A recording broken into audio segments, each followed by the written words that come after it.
Bismillahirrahmanirrahim. Assalamualaikum warahmatullahi wabarakatuh. Saya Prima Maintias, Kepala Dinas Lingkungan Hidup Provinsi Jawa Barat.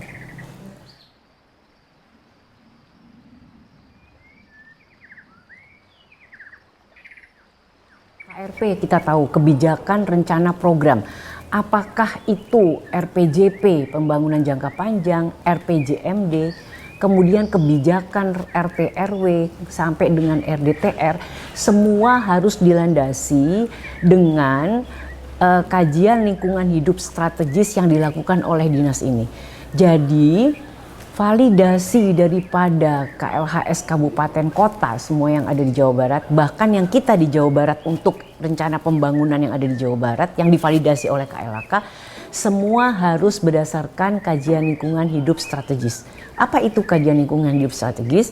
Ada 6 poin sebenarnya di situ, tapi saya tidak mengulas satu persatu. Yang pertama menjadi penting adalah bagaimana menghitung daya dukung lingkungan yang ada sekarang untuk bisa merekomendasikan kebijaksanaan pemanfaatan ruang yang sesuai daya dukungnya, tidak hanya pada saat itu saja, tetapi pada jangka waktu RPJP 20 tahun, RPJMD dibagi 5 tahunan, kemudian rencana kerja yang setiap tahunan, semuanya harus based on sustainability daripada kemampuan dukung daya lingkungan yang ada. Sampai pada di KLHS itu pun mitigasi adaptasi perubahan iklim itu disebutkan di situ, keanekaragaman hayati, daya dukungnya, air, kemudian sampai microclimate yang kecil, semua di-assess di dalam dokumen tersebut untuk melihat ini dokumen kita daya dukungnya, ini rencana yang akan masuk. Dia tuh harus bisa masuk ke dalam merekomendasikan ke dalam rencana kebijakan KRP tersebut. Itu Bu yang menjadi penting, tools atau instrumen yang harus dimiliki untuk perencanaan pembangunan di tataran lingkungan hidup.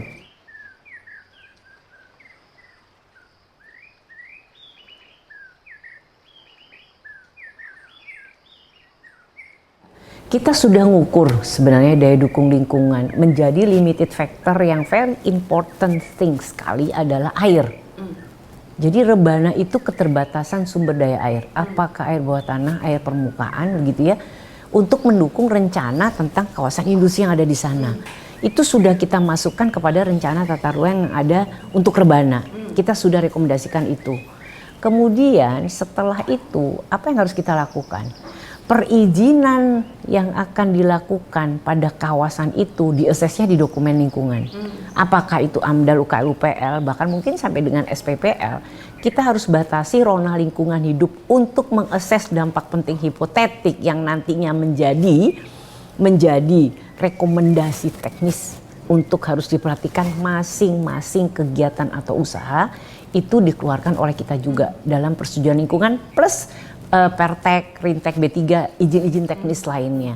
Mengikatnya adanya di situ sebenarnya. Nah kemudian bagaimana mewujudkan pertanyaannya bahwa Bandung ini yang dengan dinamika cukup tinggi yang sebenarnya daya dukung lingkungannya sudah selampaui Ibu. Apapun dari 6 dokumen lingkungan itu kita mengakses ada beberapa item daya dukung lingkungan yang sudah sangat terlampaui. Itu sekarang bagaimana menjaganya ya, bagaimana untuk menjaga ini sementara untuk bisa bertahan dan bahkan mungkin untuk ditingkatkan. Nah jadi memang pola-pola lama bagaimana konsep pembangunan berkelanjutan tadi Ibu katakan itu memang mau tidak mau suka tidak suka harus sudah di-attach di dalam izin-izin yang mengikat dia. Kalau dia melanggar terhadap itu, ya sudah kita law enforcement karena kami di sini juga punya PPLH, PPNS ya melakukan penindakan.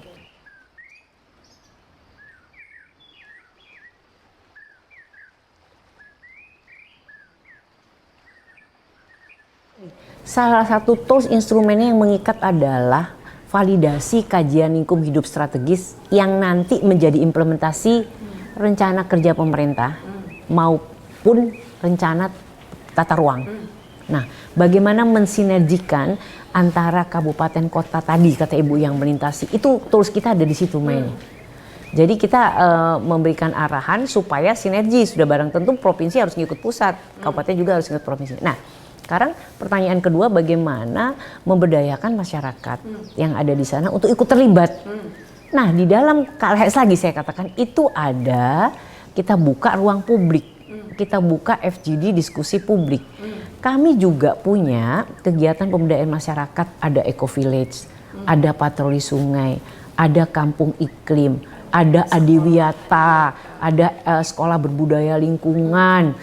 Indonesia banyak sebenarnya ya komunitas-komunitas yang bergabung dengan kita semuanya untuk menjaga kebijakan ini. Kalau memang harusnya sudah dilaksanakan, implementasinya mau kayak apa. Nah mereka yang menjaga di situ. Maka dari itu sebenarnya kalau negara maju harusnya kan masyarakat yang di depan ya. Nah pemerintah di belakang yang mensupport. Sehingga pemerintah nggak ngelit terus di depan memberikan suatu instruksi yang sifatnya top down. Tapi sebenarnya harus dari masyarakat yang berkembang, pakai hati. Jadi pemerintah nggak boleh jadi kayak merasa sok bener sendiri gitu, sok nggak bisa, udah nggak bisa. Karena kenyataan yang di lapangan yang dihadapi oleh mereka yang berhadapan langsung tiap hari dengan kondisi lingkungan yang kayak begini, dinamikanya tinggi, itu mereka. Dan pemerintah kan harusnya menjaga rakyatnya.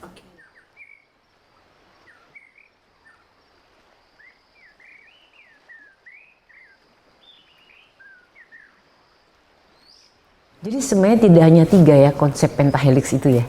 Jadi kalau bicara inovasi sudah barang tentu perguruan tinggi. Saya nggak mungkin mengukur daya dukung lingkungan itu yang complicated begini tanpa melibatkan mereka. Ya, kemudian saya tidak mungkin juga bisa gitu ya memantau, mengevaluasi, menerima informasi kalau tidak ada media massa. Jadi pentahelix media sosial. Jadi itu semuanya dalam konteks pentahelix sudah barang tentu itulah lingkungan itu kolaborasi, sinergi, kerjasama. Itu nggak boleh lepas dari itu, nggak bisa berdiri sendiri gitu.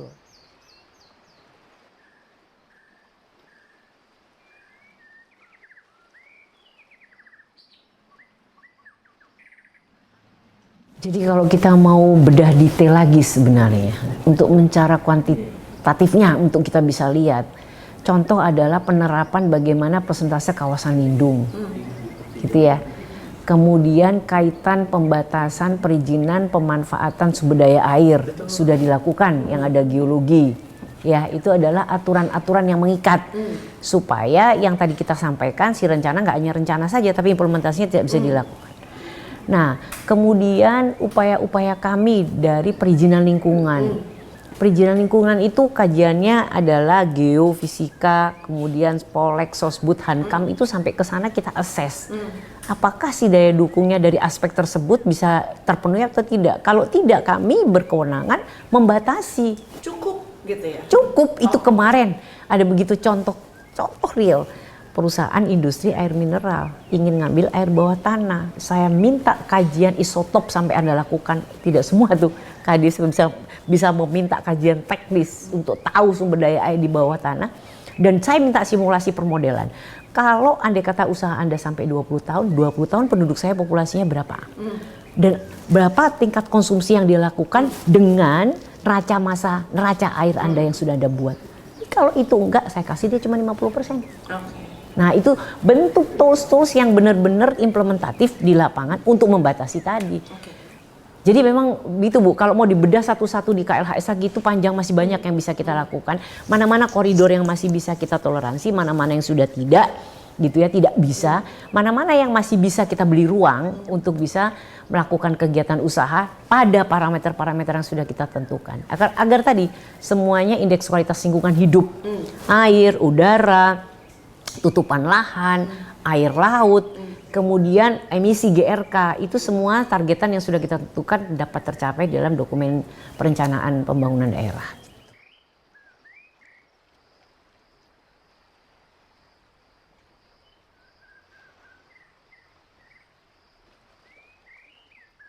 Rasanya saya harus memberikan kajian ke Ibu tentang KLHS Rebana ya. Kita ada untuk bisa Ibu bedah di situ, rekomendasi teknis yang sudah kita berikan. Jadi berapa ruang yang harus terbuka, berapa yang harus hijau, bagaimana konservasi air yang harus dilakukan gitu ya. Bagaimana lagi kepada indikator tadi. Jadi kalau bicara pesisir pantai pun kalau dari indeks kualitas air laut kita masih bagus sih. Nilainya masih kondisi yang cukup bagus untuk air lautnya gitu ya. Tetapi bukan tidak mungkin muka air laut. Nah, itu kan ada indikator fisik ya, ada indikator kimia, ada indikator fisik di antaranya itu. Nah, itu dia. Mana daerah rob, mana yang abrasi, mana akresi, kan sudah teridentifikasi yang ada di situ. Itu terjadi, salah satu contohnya, saya harus bilang, nah, yang harusnya akresi itu tidak bisa dimanfaatkan, karena akresi itu one day dia juga bisa hilang menjadi abrasi, tetapi dibuat suatu rencana di atas itu kita tidak berikan pada waktu itu. Maaf, itu tidak bisa kita berikan. That's the contoh ya, an example untuk kita bisa ambil. Itu yang kami lakukan. Tentang titik terpanas? Tentang titik terpanas, nah benar Bu. Jadi kita sudah identifikasi ada pemetaan yang sudah kita lakukan. Sebenarnya titik yang terpanas itu juga itu hasil daripada evaluasi yang sudah dievaluasi terhadap pemanfaatan ruang yang sekarang sudah terjadi demikian. Nah sekarang tinggal bagaimana restorasi konservasi yang ada di daerah tersebut dan adaptasi. Nah kami contohnya ada punya taman keanekaragaman hayati yang kami dorong sekarang, taman kehati-kehati yang ada di setiap daerah lepas dari proporsi kawasan lindung. Apasah kawasan lindung itu kan juga terdiri dari macam-macam ya. Kawasan lindung itu dan kawasan budidaya proporsinya harus berapa kita sudah atur. Dan juga peran serta dari masyarakat untuk bisa melakukan upaya mitigasi adaptasi perubahan iklim. Nah, itu banyak banget yang memang harus dilakukan. Apa sih sebenarnya 5 sektor sebenarnya penyebab dari perubahan iklim yang terjadi? Perubahan tata guna lahan yang pertama. Kemudian ada pertanian, ada sektor transportasi, ada industri dan satu ini limbah domestik. 0,8% penyebab GRK juga itu dari pengolahan limbah domestik yang tidak sesuai dengan kaidah lingkungan yang persyaratkan. Dumping semuanya itu kan emisi CH4, metan, CO2 keluar semuanya dari situ. Nah itu salah satunya demikian. Jadi bagaimana mengendalikan di 5 sektor untuk perubahan iklim tadi, menjawab titik yang terpanas, teridentifikasi di daerah itu mana memang yang menjadi paling besar berkontribusi itu yang kita lakukan upaya-upaya penurunan GRK-nya.